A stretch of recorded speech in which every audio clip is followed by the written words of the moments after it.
दोस्तों नमस्कार। स्वागत है आपका हमारे इस यूट्यूब मंच पर।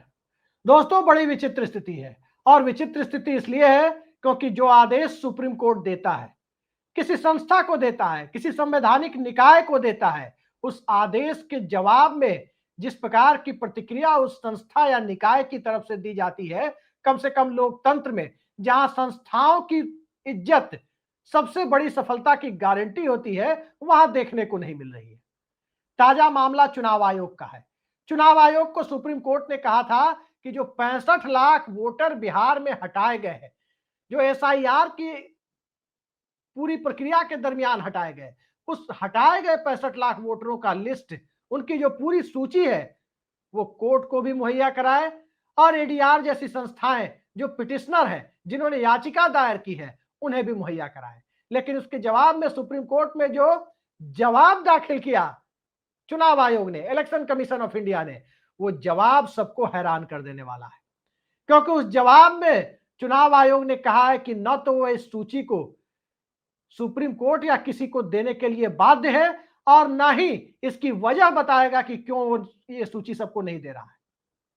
अब इससे ज्यादा विचित्र स्थिति क्या हो सकती है कि वजह बताने को भी तैयार नहीं है कि क्यों नहीं देगा और देने के लिए भी तैयार नहीं है। सुप्रीम कोर्ट के आदेश के बावजूद ये चीजें हो रही है। तो क्या इस देश में सुप्रीम कोर्ट का इकबाल खत्म हो गया है? क्या इस देश में चुनाव आयोग का इकबाल खत्म हो गया है?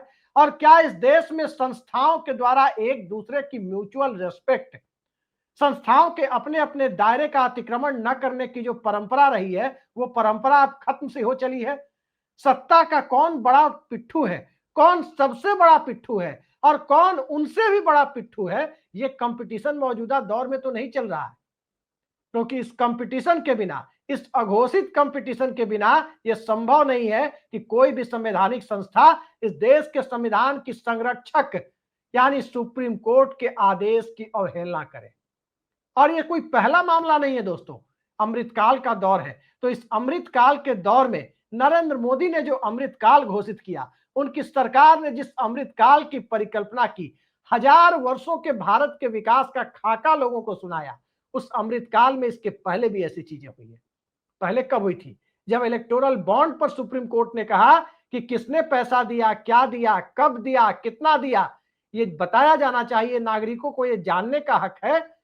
तब जाकर के उस वक्त भी सरकार के वकील ये कह रहे थे, न्यायालय के अंदर कह रहे थे कि देश के नागरिकों को ये जानने का कोई हक नहीं है कि चुनाव के लिए इलेक्टोरल बॉन्ड में जो पैसा आया वो पैसा किसका है, किसने दिया, किसके पक्ष में दिया और कितना दिया।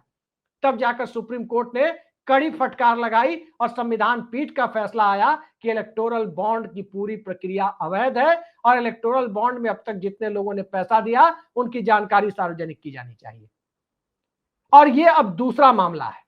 तब सरकार के वकील सुप्रीम कोर्ट में यह बात कह रहे थे और अब संस्था ये बात कह रही है, निर्वाचन आयोग ये बात कह रहा है कि हम कोई वजह नहीं बताएंगे कि ये डेटा क्यों नहीं दे रहे। कई सारे सवाल हैं कि क्या वाकई सुप्रीम कोर्ट के सामने इस तरह की बातें कहने का अधिकार चुनाव आयोग को है? उससे भी बड़ा सवाल यह है कि वोटर का नाम वोटर लिस्ट से हटा दिया जाए, क्यों हटाया गया ये वजह भी नहीं बताएगी और किसके नाम हटाए गए उनकी पूरी सूची भी सबके सामने नहीं आने दी जाएगी। ये अधिकार चुनाव आयोग को किसने दे दिया? और ये बात मैं नहीं कह रहा, सिस्टम के आदमी, भारत के सूचना आयुक्त रहे यशोवर्धन आजाद, जरा उनका ट्वीट आप देख लीजिए, हमारी स्क्रीन पर उनके ट्वीट को आप देख सकते हैं कि उन्होंने क्या कहा है। साफ साफ उन्होंने कहा है कि जो आरटीआई का एक्ट है उसके तहत इलेक्शन कमीशन की बाध्यता है कि ऐसी कोई सूची मांगी जाए तो उसका जवाब वो दे और वो सूची सबके सामने उपलब्ध कराए। अब सवाल यह है कि एक पूर्व सूचना आयुक्त जो बात कह रहा है, क्या वो गलत है? जो पूर्व सूचना आयुक्त कह रहे हैं, फॉर्मर इंफॉर्मेशन कमिश्नर, क्या उनकी कही गई बात गलत है? उससे भी बड़ी बात कि आखिर ज्ञानेश कुमार और उनके दो साथियों को ये अक्ल कहां से आ गई कि वो नाम जिनके काटे गए उनका नाम किसी को नहीं देंगे। एक तरफ महादेवपुरा कंस्टिट्यूएंसी जो कर्नाटक की एक विधानसभा सीट है, वहां जिस प्रकार का खेल सामने आया, एक एक नाम के कई वोटर हैं और वो सभी वोट डाल रहे हैं, 1 लाख से ज्यादा फर्जी वोट होने के दावे राहुल गांधी ने किए, तो क्या उसके बाद भी इस तरह की हठधर्मिता पूरी प्रक्रिया को सवालों के घेरे में खड़ा नहीं करती, संदेह के वातावरण को और घना नहीं बनाती? मौजूदा दौर सिस्टम के ऊपर नागरिक अधिकारों को देखने का नहीं है। मौजूदा दौर सिस्टम के द्वारा नागरिक अधिकारों को कुचलने का दौर है। और यदि सिस्टम के द्वारा नागरिक अधिकारों को कुचलने का दौर है तो इस सिस्टम का हिस्सा कौन हो सकता है? क्या इस सिस्टम का हिस्सा बुलडोजर मॉडल ही है? क्या इस सिस्टम का हिस्सा मंगलसूत्र, भैंस और मुसलमान ही है? क्या इस सिस्टम का हिस्सा और कुचले जाने वाले जमात का हिस्सा इस देश का आम नागरिक ही है, जो अब अपने लोकतांत्रिक अधिकारों के लिए, वोटिंग के राइट्स के लिए अब उसे ये जानने का हक भी नहीं रहा, आरटीआई के दौर में भी ये जानने का हक नहीं रहा कि उसका नाम क्यों हटाया गया? आखिर सत्य किससे छुपाया जा रहा है? किसके नाम कटे हैं जो छुपाया जा रहा है? तेजस्वी यादव के नाम 2 एपिक नंबर जारी होते हैं, नोटिस मिलता है, मुकदमा चलाने की धमकी तक की बात आती है, लेकिन भाजपा के नेता और उप मुख्यमंत्री विजय सिन्हा के नाम यदि 2 एपिक कार्ड 2 अलग अलग जगह पर मिलता है, उस पर अब तक जो मेरे पास जानकारी है, ऐसी कोई कथित धमकी, ऐसा कोई मामला या ऐसा कोई एफआईआर उनके ऊपर दर्ज नहीं किया गया। यही इस दौर के सिस्टम की कहानी है। और जब सिस्टम की कहानी यही है तो 12 अगस्त को जब सुप्रीम कोर्ट इस मामले पर सुनवाई करने बैठेगा तो 12 अगस्त को और क्या क्या चीजें सामने आएंगी और क्या एसआईआर की पूरी एक्सरसाइज उस दिन रद्द तो नहीं कर दी जाएगी? क्योंकि जिस ढंग से डेटा नहीं देंगे, नाम नहीं बताएंगे कि किसके नाम काटे गए, ये सब बातें जब सुप्रीम कोर्ट में कह दी गई, सुप्रीम कोर्ट में जवाब दाखिल कर दिया गया, उसके बाद सुप्रीम कोर्ट की उस टिप्पणी को भी जरा याद कर लीजिए। अभी 2 हफ्ते भी नहीं बीते हैं। क्या कहा था आखिर सुप्रीम कोर्ट ने? सुप्रीम कोर्ट ने कहा था कि जिनके नाम हटाए जा रहे हैं, अगर ऐसे 15 लोगों की सूची भी ला करके सामने रख दी जाए जिनके नाम हटाए गए हैं, गलत तरीके से हटाए गए हैं, तो इस पूरी प्रक्रिया को रद्द किया जा सकता है। इस पूरी प्रक्रिया को, एसआईआर के प्रोसेस पर ही सुप्रीम कोर्ट रोक लगा सकता है। लेकिन याद रखिए, सुप्रीम कोर्ट, जैसा जस्टिस चंद्रचूड़ साहब कहते थे, चीफ जस्टिस रहते हुए भी कहते थे कि जरूरत पड़ने पर न्यायपालिका की भी आलोचना होनी चाहिए, तो एक उंगली इस मामले में सुप्रीम कोर्ट की तरफ आलोचना वाली तो जरूर उठती है। क्योंकि जब 5 अगस्त 2019 को जम्मू कश्मीर में धारा 370 के सेक्शन बी को निष्प्रभावी किया गया था, उसके बाद सुप्रीम कोर्ट में याचिकाएं आई, तब सुप्रीम कोर्ट ने क्या कहा था? यही कहा था ना कि जरूरत पड़ने पर अगर संवैधानिक प्रक्रिया का पालन नहीं हुआ है, तो जरूरत अगर ऐसी दिखाई दी तो सुप्रीम कोर्ट 5 अगस्त 2019 के पहले की स्थिति को फिर से वापस ला सकता है। क्या ऐसा हुआ? नहीं हुआ। तो क्या 12 अगस्त को भी यही होगा कि जो बात सुप्रीम कोर्ट ने जुलाई महीने के आखिरी हफ्ते में कही थी कि यदि 15 लोगों को सामने लाकर खड़ा कर दिया जाए, 15 ऐसे लोग जो मृत है या किसी वजह से नाम हटा दिए गए, अगर ऐसे 15 लोग भी सामने आ जाते हैं तो इस पूरी प्रक्रिया को रोका जा सकता है, रद्द किया जा सकता है। क्या वाकई सुप्रीम कोर्ट ऐसा करेगा? और यदि सुप्रीम कोर्ट ऐसा नहीं करता है, जो पूरी प्रक्रिया सवालों के घेरे में है, तो फिर चुनाव में विपक्षी गठबंधन, खासकर इंडिया गठबंधन, राहुल गांधी और तेजस्वी यादव के नेतृत्व वाला गठबंधन, उसे चुनाव में जाने की जरूरत ही क्या है? जब चुनाव का नतीजा पहले से तय हो, जिस राज्य में 65 लाख वोटर कौन है जिनके नाम काटे गए, ये डेटा देने में चुनाव आयोग आनाकानी कर रहा हो, तो फिर उस चुनाव में जाने का तो कोई मतलब दिखाई नहीं देता। लोकतंत्र लोकलाज से चलता है, लोकतंत्र शर्मो हया से चलता है, लोकतंत्र संवैधानिक संस्थाओं के द्वारा एक दूसरे के प्रति सम्मान बरतने की पूरी प्रक्रिया के पालन से चलता है, न कि लोकतंत्र तथ्य को छुपाने और हठधर्मिता को सबसे ऊपर रखने से चलता है। लेकिन मौजूदा दौर में लोकतंत्र का दौर नहीं, बल्कि इस देश के बड़े बड़े नेताओं की जुबान फिसलने से लोकतंत्र की जगह जो लोकचंद वाली स्थिति आती है, लोकचंद शब्द जो मुंह से निकलता है, क्या वही लोकचंद तो नहीं आ गया है? इस देश के बड़े राजनेता बड़े संवैधानिक पद पर है, जब जुबान फिसलती है तो लोकतंत्र को लोकचंद कह बैठते हैं। तो क्या वाकई लोक अब सिस्टम पूरी तरह से चंद लोगों के हाथ में आ गया है, इसलिए लोकचंद ही याद आ रहा है? एसआईआर की, स्पेशल इंटेंसिव रिवीजन की जो पूरी प्रक्रिया के लिए बिहार में कोशिश की गई, निशाना सिर्फ बिहार नहीं था, क्योंकि निशाना सिर्फ बिहार होता तो चंद्रबाबू नायडू एक बहुत गंभीर सवाल लेकर खड़े नहीं होते, राहुल गांधी बिहार में जाकर सड़क पर नहीं उतरते, दिल्ली में इतनी बड़ी प्रेस कॉन्फ्रेंस की नौबत नहीं आती और शरद पवार तक इस मामले में जुबान खोलने की हद तक नहीं जाते। पूरा इंडिया गठबंधन अपनी एकता को प्रदर्शित नहीं कर रहा होता, वरना 9 अगस्त 4 जून के फैसले के बाद और 9 जून को नरेंद्र मोदी के शपथ ग्रहण के बाद जब तक एसआईआर वाली बात सामने नहीं आई थी, तब तक इंडिया गठबंधन की इतनी बड़ी व्यापक एकता आपने 12-13 महीनों में कभी देखी भी थी क्या? लोगों को लग रहा था कि इंडिया गठबंधन अब इतिहास की वस्तु हो चला, लेकिन अब इंडिया गठबंधन दिखने लगा। इसलिए दिखने लगा क्योंकि इस देश में विपक्ष की जरूरत सिर्फ संसद को नहीं, बल्कि इस देश में विपक्ष की जरूरत अब जनता को भी दिखाई देने लगी। अब वो दौर बीत गया जब विपक्ष को देशद्रोही, खान मार्केट गैंग, टुकड़े टुकड़े गैंग, घमंडिया गठबंधन, इंडी गठबंधन और पता नहीं कितनी अलग अलग उपमाओं से विभूषित किया जाता था। बिहार के बाद बंगाल का चुनाव है और बंगाल के चुनाव को लेकर भारतीय जनता पार्टी की नीयत क्या है वो सभी जानते हैं कि एनआरसी एनपीआर की बातें पिछले चुनाव में क्यों की जा रही थी। और जब एनआरसी एनपीआर का मामला सफलतापूर्वक क्रियान्वित नहीं हो सका, तो जो ट्रायल बिहार में एसआईआर के माध्यम से किया जा रहा है, अगली बार बंगाल में होता। बंगाल से जो खबरें आ रही है, बहुत बड़े पैमाने पर ममता बनर्जी की सरकार के दरमियान उन 11 डॉक्यूमेंट्स जिनको बिहार में अलाउ किया गया, उनमें से एक डॉक्यूमेंट्स यानी आवासीय पते को स्थानीय कार्यालयों द्वारा बनाए जाने की प्रक्रिया तेज है। क्यों तेज है? कि अगर वहां एसआईआर की कोशिशें हुई तो उस एसआईआर की कोशिश को निष्प्रभावी किया जा सके।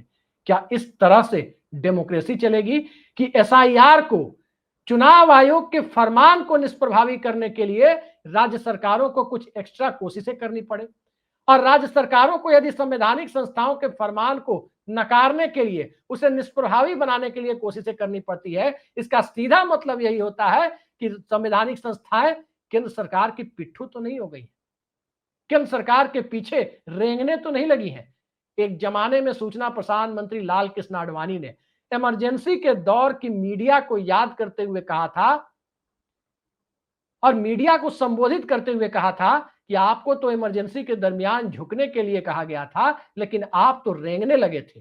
तो क्या वाकई आज सिस्टम रेंगने लगा है, सत्ता के पीछे रेंगने के लिए मजबूर है? क्योंकि चुनाव आयोग तो सूत्रों के हवाले से बात करता है, ज्यादातर सूत्रों के हवाले से बात करता है या किसी भी उठाए गए मौजूद सवाल को मिसलीडिंग बता करके अपना पल्ला झाड़ लेता है। उसके पक्ष में बैटिंग करने सत्ताधारी भारतीय जनता पार्टी के लोग क्यों आते हैं? आप तरह तरह के गोदी मीडिया चैनलों पर देख सकते हैं, अलग अलग तरह के प्रवक्ता चुनाव आयोग के पक्ष में बैटिंग करते हुए दिखाई देंगे। अरे भाई, इस देश के संविधान ने चुनाव आयोग को इतनी ताकत दे रखी है, इतनी ताकत दे रखी है कि वो स्वयं अपना बचाव करने में सक्षम है, वो स्वयं अपने ऊपर लग रहे आरोपों का जवाब देने में सक्षम है। उसके लिए उसे किसी सुधांशु त्रिवेदी की जरूरत नहीं है, उसके लिए उसे किसी संबित पात्रा की जरूरत नहीं है, उसके लिए उसे किसी कन्हैया कुमार की जरूरत नहीं है, उसके लिए उसे किसी मनोज झा की जरूरत नहीं है। वो खुद अपने आप में सक्षम है। लेकिन ये क्या कि वो सूत्रों के हवाले से बात करेगा?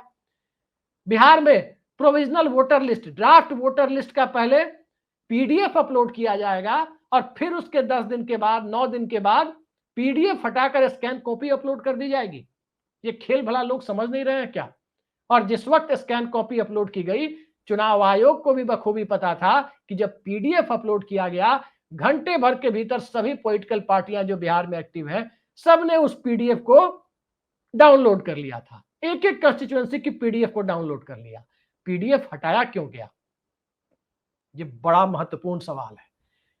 पीडीएफ से दरअसल होता क्या है कि कहीं भी डुप्लीकेसी है तो सॉफ्टवेयर की मदद से, आजकल राजनीतिक दल, कंप्यूटर का जमाना है, इंटरनेट का जमाना है, टेक्नोलॉजी का जमाना है। यदि एक नाम एक से ज्यादा जगह पाए जाते हैं, नामों में विसंगतियां हैं, एड्रेस में विसंगति है, उसको मिनटों में पता लगा लेती है कि कितने कितनी जगह पर है। लेकिन जब स्कैन कॉपी डाली जाएगी किसी कागज की, तो फिर उसे मैन्युअली चेक करना होगा।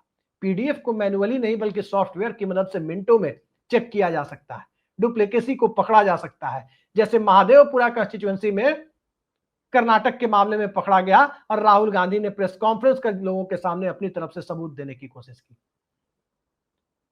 स्कैन कॉपी का खेल सभी समझ गए, चुनाव आयोग भी समझ गया कि पीडीएफ तो डाउनलोड हो चुके हैं। लेकिन स्कैन कॉपी का खेल इसलिए है क्योंकि अगला चुनाव बंगाल का है, अगला चुनाव असम भी जीतना है, अगला चुनाव तमिलनाडु भी जीतना है, एक खास राजनीतिक दल को जीतना है और उस राजनीतिक दल को वहां पर पीडीएफ अपलोड ना करके सीधे स्कैन कॉपी अपलोड की जाए तो सवाल ना उठे और तर्क दिया जाए कि नहीं नहीं बिहार में भी तो यही हुआ था, बिहार में भी स्कैन कॉपी अपलोड की गई थी, इसलिए यह खेल खेला जा रहा है। बिहार में हाथ जल चुके हैं चुनाव आयोग के, बिहार में सिर मुड़ाते ही ओले पड़ने की स्थिति आ गई। तो बिहार के मामले में जिन लोगों के नाम कटे हैं, स्वाभाविक है कि सुप्रीम कोर्ट की सुनवाई में अगर ये एसआईआर का प्रोसेस रद्द हो जाता है तो किसी को आश्चर्य नहीं होना चाहिए। चुनाव आयोग को ये आदेश भी सुप्रीम कोर्ट से मिल सकता है कि जो एसएसआर की वोटर लिस्ट है, स्पेशल समरी रिव्यू करा करके जो जनवरी के महीने के आखिर में जो वोटर लिस्ट अपलोड की गई थी, उसी वोटर लिस्ट के आधार पर चुनाव कराया जाए। इस तरह की बातें कही जा सकती है। एसआईआर के बाद अब यदि बिहार में एसआईआर वाली वोटर लिस्ट से चुनाव होता है तो शायद ही किसी को चुनाव के स्वतंत्र और निष्पक्ष होने का भरोसा हो। मैं खुद भी बिहार का वोटर हूं और जिम्मेदारी के साथ कहता हूं कि अगर एसआईआर वाली वोटर लिस्ट के साथ चुनाव होता है, इसका सीधा मतलब है कि बिहार के इलेक्शन में धांधली की पटकथा तैयार की गई है और इस पटकथा को तैयार करने में कहीं ना कहीं वो सारे लोग शामिल हैं, वो सभी जिम्मेदार हैं जो सुप्रीम कोर्ट में इस तरह का जवाब दे रहे हैं कि हम वजह भी नहीं बताएंगे कि क्यों नहीं देंगे। किसने आपको अधिकार दे दिया? अगर मान लीजिए कि मेरा नाम वोटर लिस्ट से काटा गया, क्यों काटा गया ये वजह चुनाव आयोग नहीं बताएगा। अगर मान लीजिए किसी एक्स वाई जेड का नाम, किसी सोहन कुमार का नाम काटा गया, क्यों काटा गया ये वजह उसे नहीं बताई जाएगी। ये तानाशाही नहीं तो तानाशाही और कहते किसे। और इस तरह के सिस्टम को यदि नरेंद्र मोदी की नाक के नीचे चलाया जा रहा है तो क्या मौजूदा दौर में से लोकतंत्र को कुचलने वाला कदम नहीं माना जाना चाहिए? और सत्ता के सामने संवैधानिक संस्थाएं नील डाउन होकर के सीधे सीधे शरणागत होकर चरण में लौट रही है। इस बात को इस देश का आम नागरिक यदि स्वीकार नहीं करे तो उसके पास दूसरा विकल्प क्या बचता है?